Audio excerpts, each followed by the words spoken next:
हरिओम नारायण। संबंध। पूर्व श्लोक में अर्जुन ने स्वजनों को न मानने में दो हेतु बताए। अब परिणाम की दृष्टि से भी स्वजनों को न मानना सिद्ध करते हैं। निहत्य धार्त राष्ट्राणाम का प्रीति सज्जानार्दन पापमेवाश्रये दस्मान हत्वताना तथा इन। निहत्य धार्त राष्ट्रान हत्वताना तथा इन। धृतराष्ट्र के पुत्र और उनके सहयोगी दूसरे जितने भी सैनिक हैं उनको मारकर विजय प्राप्त करने से हमें क्या प्रसन्नता होगी। अगर हम क्रोध अथवा लोभ के वेग में आकर इनको मार भी दे तो उनका वेग शांत होने पर हमें रोना भी पड़ेगा। अर्थात क्रोध और लोभ में आकर हम क्या अनर्थ कर बैठे ऐसा पश्चाताप ही करना पड़ेगा। कुटुंबियों की याद आने पर उनका अभाव बार बार खटकेगा। चित्त में उनकी मृत्यु का शोक सताता रहेगा। ऐसी स्थिति में हमें कभी प्रसन्नता हो सकती है क्या। तात्पर्य है कि इनको मानने से हम इस लोक में जब तक जीते रहेंगे तब तक हमारे चित्त में कभी प्रसन्नता नहीं होगी और इनको मानने से हमें जो पाप लगेगा वह परलोक में हमें भयंकर दुख देने वाला होगा।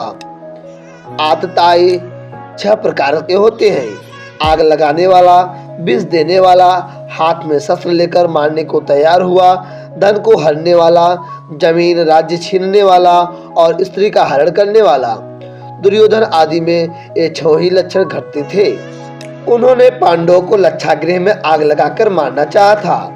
भीमसेन को जहर खिलाकर जल में फेंक दिया था। हाथ में शस्त्र लेकर वो पांडवों को मारने के लिए तैयार ही थे। द्रुत क्रीड़ा में छल कपट करके उन्होंने पांडवों का धन और राज्य हर लिया था। द्रौपदी को भारी सभा में लाकर दुर्योधन ने मैंने तेरे को जीत लिया है, तू मेरी दासी हो गई है आदि शब्दों से बड़ा अपमान किया था और दुर्योधन आदि की प्रेरणा से जयद्रथ द्रौपदी को हर कर ले गया था। शास्त्रों के वचनों के अनुसार आतताइयों को मारने से मारने वाले को कुछ भी दोष पाप नहीं लगता। नातताई वधे दोषो हंतो भवति कश्चन। मनुस्मृति 8वें अध्याय के 391 श्लोक में। परंतु आतताइयों को मारना उचित होते हुए भी मारने की क्रिया अच्छी नहीं है। शास्त्र भी कहता है कि मनुष्य को कभी किसी की हिंसा नहीं करनी चाहिए। न हिंसा सर्वभूतानि, हिंसा न करना परम धर्म है।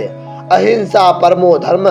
अतः क्रोध लोभ के वशीभूत होकर कुटुंबियों की हिंसा का कार्य हम क्यों करें। आतताई होने से ये दुर्योधन आदि मारने के लायक हैं ही, परंतु अपने कुटुंबी होने से इनको मारने से हमें पाप ही लगेगा। क्योंकि शास्त्रों में कहा गया है कि जो अपने कुल का नाश करता है वह अत्यंत पापी होता है। स एव पापिष्ठतमो कुर्यात् कुल नाशनम।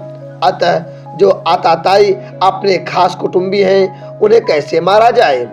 उनसे अपना संबंध विच्छेद कर लेना, उनसे अलग हो जाना तो ठीक है, पर उन्हें मारना ठीक नहीं है। जैसे अपना बेटा ही आतताई हो जाए तो उससे अपना संबंध हटाया जा सकता है, पर उसे मारा थोड़े ही जा सकता है।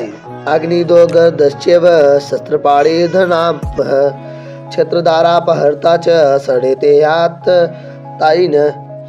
वशिष्ठ स्मृति 3 अध्याय के 19वें श्लोक में। आग लगाने वाला, विष देने वाला, हाथ में शस्त्र लेकर मारने को उद्यत हुआ, उनका हरण करने वाला, जमीन छीनने वाला और स्त्री का हरण करने वाला, ये 6 ही आतताई हैं। संबंध। पूर्व श्लोक में युद्ध का दुष्परिणाम बताकर अब अर्जुन युद्ध करने का सर्वथा अनुचित बताते हैं। आगे का अर्थ अगले श्लोक में।